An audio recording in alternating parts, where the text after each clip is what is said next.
Queda mejor así, dijo Marisol, su risa cortando el murmullo como si fuera vidrio. Me quedé paralizada en la puerta, sosteniendo el pastel de fresa que había preparado esa mañana. Las velas titilaban como si el aire se hubiera esfumado de la habitación. Mi nieta, mi pequeña Citlali, estaba bajo la lámpara de araña, su cabecita completamente rapada. La luz rebotaba en su cuero cabelludo rosado y vulnerable. Por un instante no pude respirar.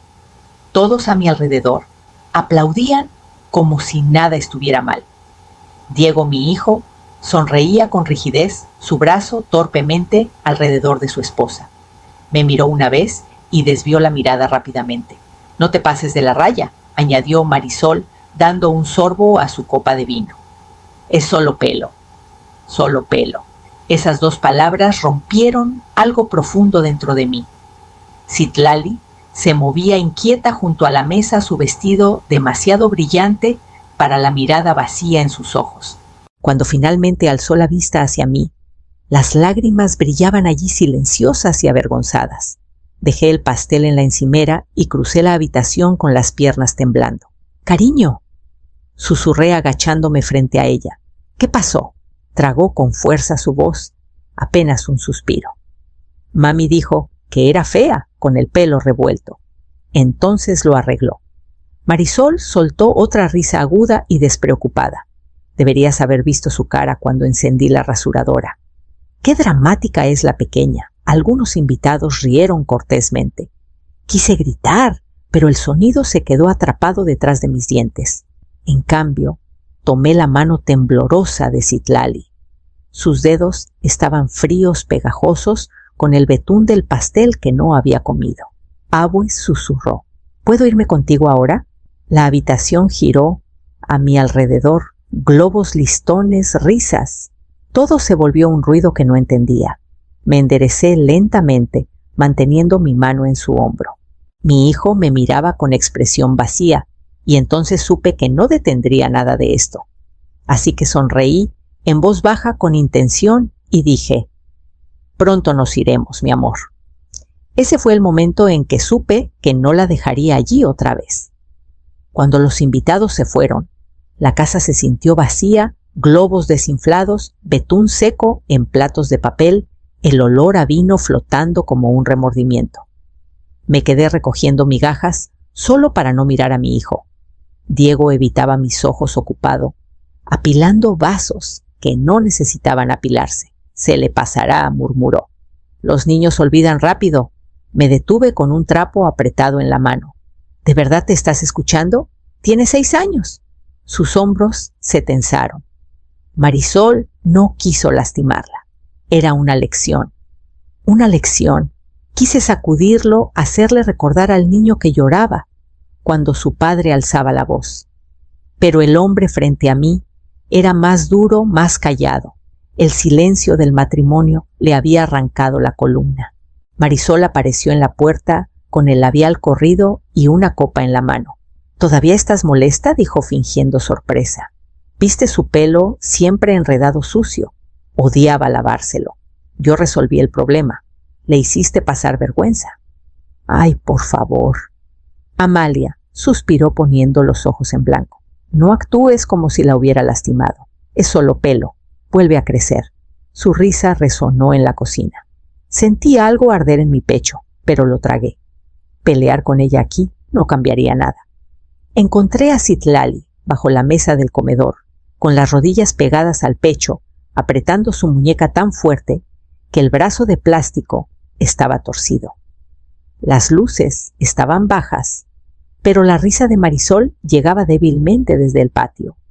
Mi hijo también estaba allá, su voz suave, obediente. Me agaché junto a la mesa. «Ven aquí, pequeña». Dudó antes de salir gateando con los ojos rojos y abiertos. Cuando pasé la mano por su cabeza, se estremeció. Mi corazón se hundió. «Vamos a limpiarte». «Sí». En el baño la senté en la encimera. Pequeñas costras corrían por la línea de su cabello como huellas crueles. Mojé un trapo y lo pasé con cuidado, intentando no hacer una mueca. «¿Te duele?», negó con la cabeza Pero las lágrimas cayeron de todos modos. Mami usó la máquina de papá, la que usa para su barba. Me quedé helada a mitad del movimiento. ¿Usó eso en ti? Dijo que no merezco pelo bonito porque no me porto bien. Su voz se quebró apenas audible. Mi pecho se sintió apretado, como si cada respiro cortara contrahueso. Cuando mami lo hizo, papá estaba ahí. Citlali asintió lentamente. Estaba viendo tele. Me dijo que no gritara. Por un momento no pude moverme. El lavabo goteaba constantemente, marcando los segundos entre la incredulidad y la furia. La envolví en una toalla y la abracé fuerte. Su piel estaba cálida y temblorosa. «Escúchame, mi amor», susurré. «Nada en ti es feo. ¿Me oyes? Nada». Sus manitas se aferraron a mi blusa. «¿Podemos ir a tu casa, abue?». No respondí. Solo asentí y la mecí hasta que su respiración se calmó. Más tarde la arropé en la cama. Se durmió al instante, aún aferrando su muñeca. Afuera, la risa de Marisol flotaba en la noche aguda y despreocupada. Me senté al borde de la cama y miré al techo hasta que el ruido se desvaneció. Años de ser paciente, de guardar mi lugar, pesaban sobre mi pecho. En lo más profundo de mí, algo se endureció en una resolución.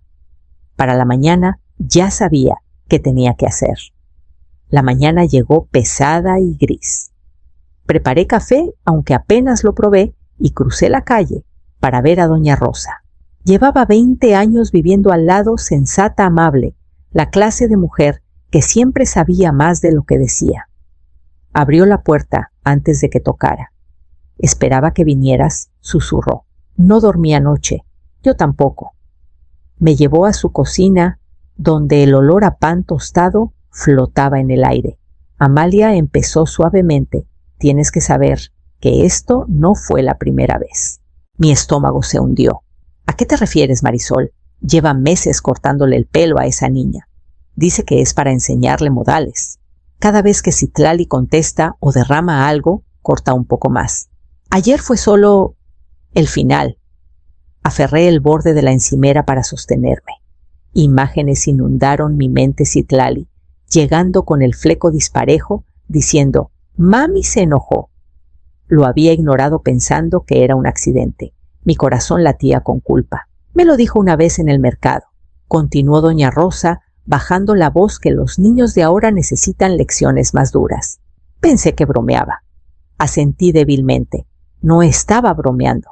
De vuelta en casa, fui directo a mi estudio. El viejo cuaderno de cuero de mis días como consejera estaba en el cajón inferior.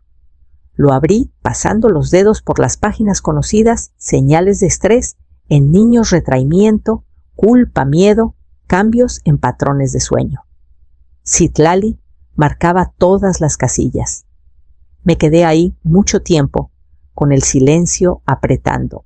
El olor del perfume de Marisol aún impregnaba la ropa de Citlali, dulzón y sofocante. Quise correr y destrozar esa casa, pero sabía que solo empeoraría las cosas. La rabia no podía salvar a Citlali. Las pruebas sí. Respiré hondo, saqué mi celular y comencé a hacer llamadas: viejos colegas, trabajadores sociales, cualquiera que aún me debiera un favor. Para el mediodía tenía el número de alguien que podría ayudar. La decisión se sentía fría y segura, como un candado cerrándose. Llegué a la mañana siguiente sin avisar. Marisol abrió la puerta con una taza de café en la mano y molestia escrita en el rostro. «¿Otra vez tú voy a llevar a Citlali a comer?», dije con calma. Mi tono no dejaba espacio para discusiones. Alzó una ceja. «Apenas está despierta. Entonces la despertaré». Diego estaba sentado en la mesa, deslizando el dedo por su celular, fingiendo no escuchar. «Está bien», murmuró, sin levantar la vista. «Regresen para la cena». Citlali apareció en lo alto de las escaleras, con un vestido arrugado, los ojos aún hinchados de tanto llorar. No sonrió al verme solo. Suspiró suavemente, como si el alivio doliera. Extendí la mano. «Ven, pequeña. Vamos a tomar aire». Marisol cruzó los brazos. «Está castigada. Entonces considera esto un recreo, dije ya, caminando hacia el coche. Sentí su mirada clavada en mi nuca mientras abrochaba a Citlali en el asiento. La niña no preguntó a dónde íbamos hasta que estábamos a mitad del camino. ¿Se enojará papá?, susurró tocando la curva desnuda de su cabeza. No contigo, dije, aunque ambas sabíamos que era mentira. El trayecto a casa fue silencioso, salvo por el zumbido de las llantas. Cuando llegamos a mi entrada, Citlali pegó la cara a la ventana con los ojos muy abiertos. ¿De verdad puedo quedarme aquí? Por un tiempo le dije. Ya veremos. Adentro le preparé avena y la dejé dibujar en la mesa de la cocina mientras trabajaba.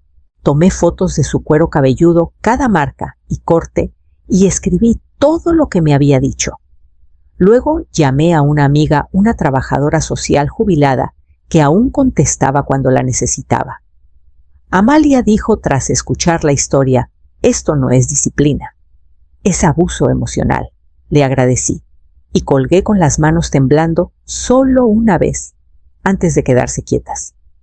Esa noche me senté en el silencio viendo a Citlali dormir en la habitación de huéspedes, su pequeño cuerpo acurrucado bajo la sábana. No lloré. No podía.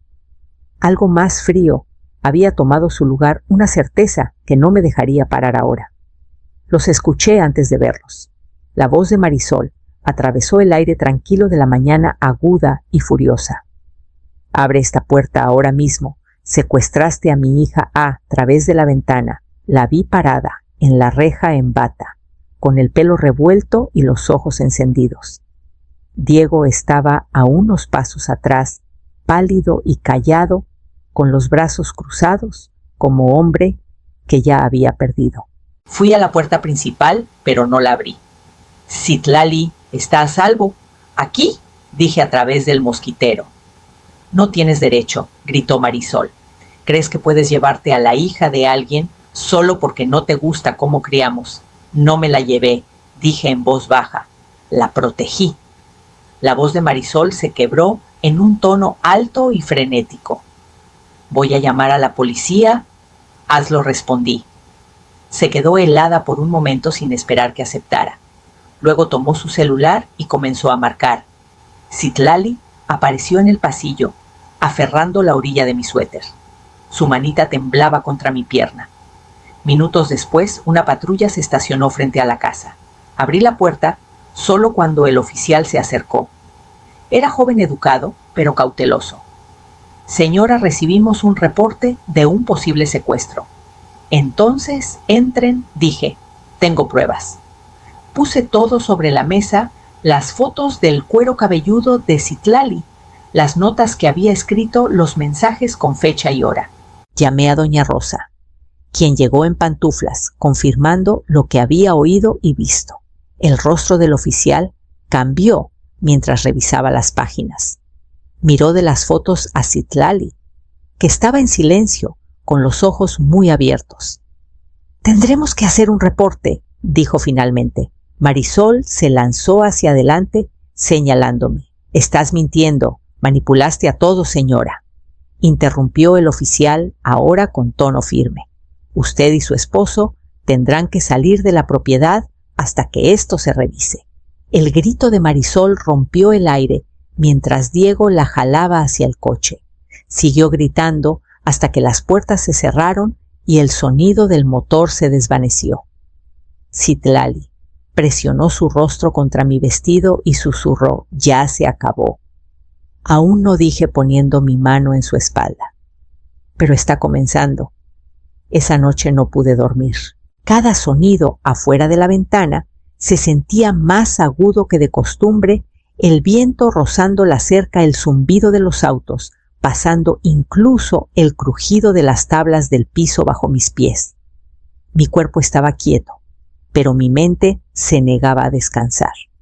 Seguía pensando en el rostro de Marisol en la reja, torcido por la rabia. Citlali se movió en la cama de huéspedes junto a la mía. Un pequeño gemido escapó de sus labios, seguido de un torrente de lágrimas. La acerqué a mí, abrazándola. «Todo está bien, pequeña». Estás a salvo aquí. Su respiración se entrecortó. Dijo que la próxima vez me cortará las pestañas. Las palabras me atravesaron.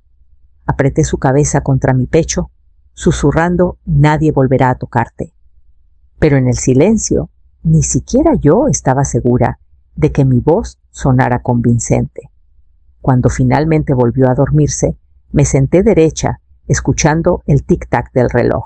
El miedo no era solo por Citlali, era el temor creciente de que el mundo aún pudiera decidir que yo estaba equivocada.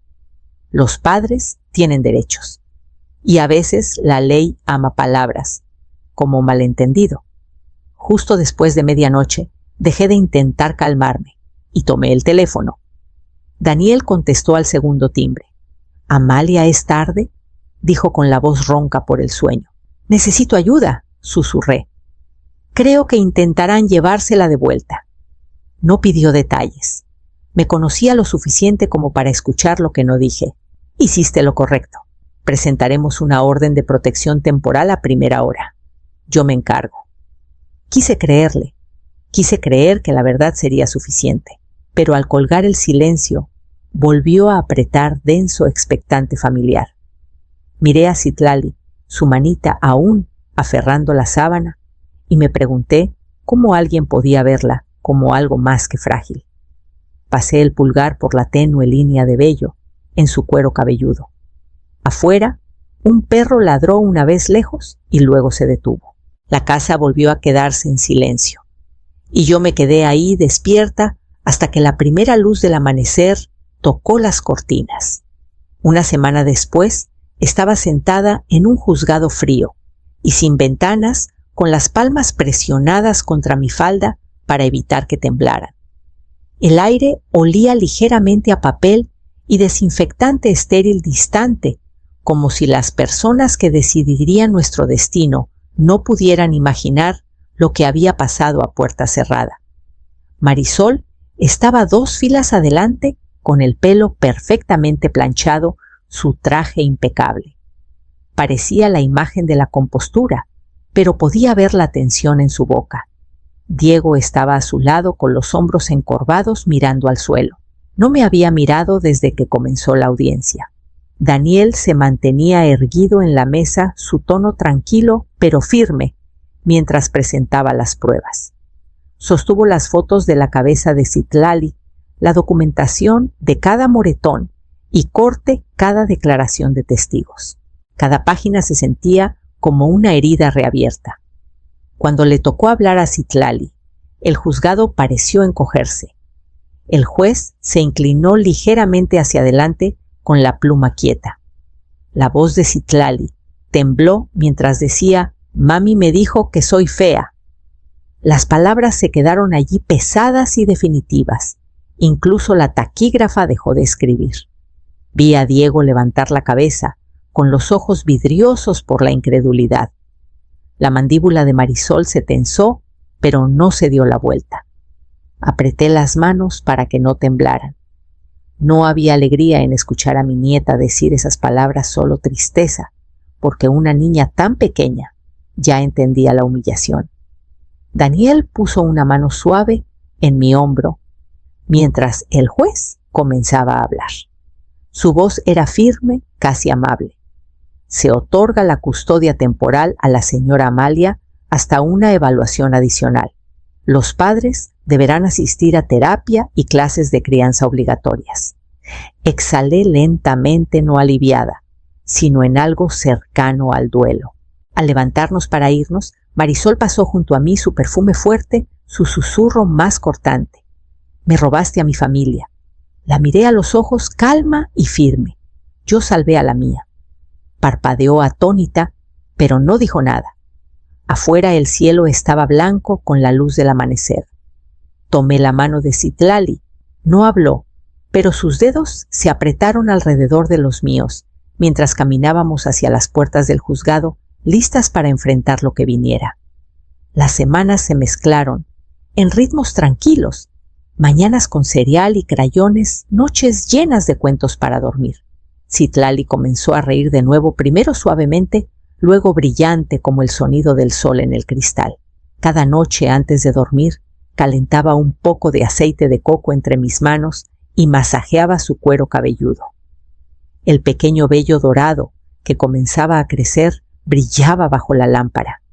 Así es como sanan las niñas valientes, le dije una vez. Se hacen más fuertes después de la tormenta. Sonrió con los ojos entrecerrados. Como yo, exactamente como tú. A veces se dormía antes de que terminara el cuento, con la respiración tranquila, su cabeza descansando en mi regazo.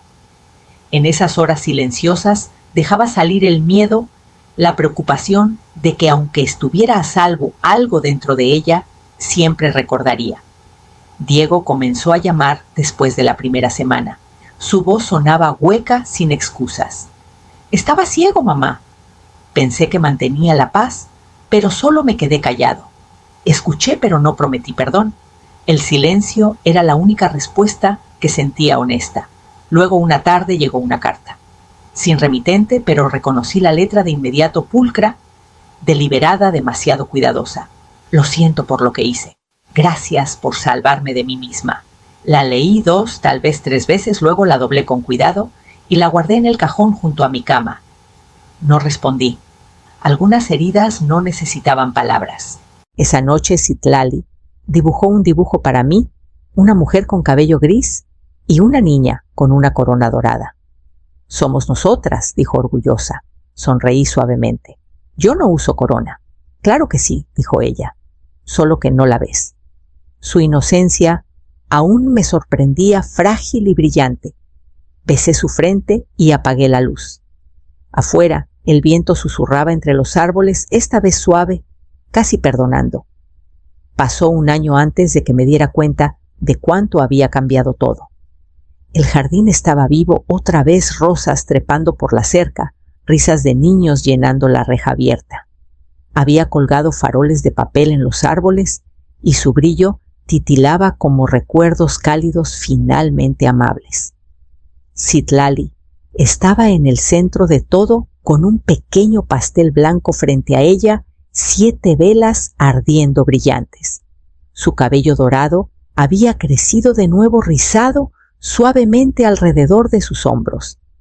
Cuando se inclinó para apagar las llamas, me miró y susurró: «Abue, ya no tengo miedo». Sus palabras me tomaron por sorpresa. Sonreí y toqué su mejilla, dejando que esa verdad se asentara entre nosotras como la luz del sol. A nuestro alrededor, sus amigos aplaudían gritando su nombre, el sonido de pura alegría, cortando limpio los fantasmas de lo que alguna vez fue. Diego estaba cerca de la cerca, observando en silencio. No intentó hablar. No se acercó, pero cuando nuestros ojos se encontraron, vi algo nuevo, humildad, tal vez incluso paz.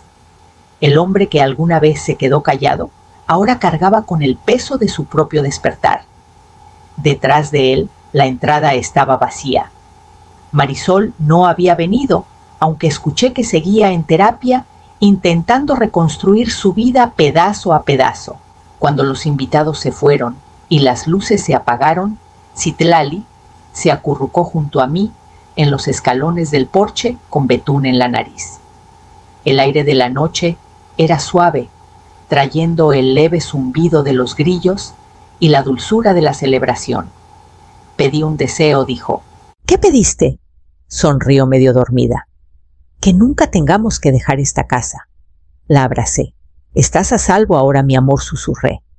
Más tarde, después de arroparla, me quedé en la puerta mucho tiempo. El eco lejano de las risas de su 6º cumpleaños aún vivía en algún lugar dentro de mí, pero ya no dolía. Se había suavizado, convertido en algo más, algo casi amable. La noche estaba tranquila otra vez y por primera vez en mucho tiempo sentí que la paz finalmente se quedaba.